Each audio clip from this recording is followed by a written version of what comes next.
If you're having trouble with Assistive Touch not working on your iPhone, I'm gonna show you how to fix it in just a few simple steps.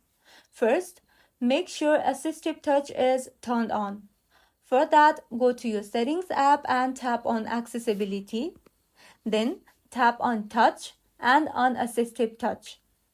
Here, make sure the toggle is turned on, and if it's already on, try turning it off, wait a few seconds and turn it back on again. After that, restart your iPhone.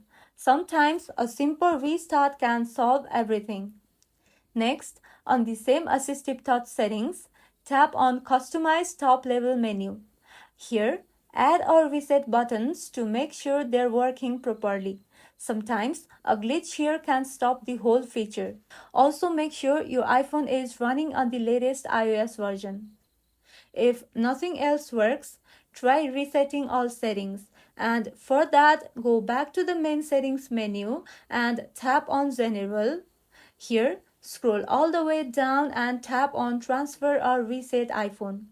After that, tap on Reset and finally choose Reset all settings from the options.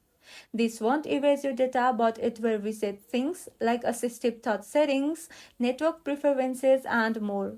And that's all.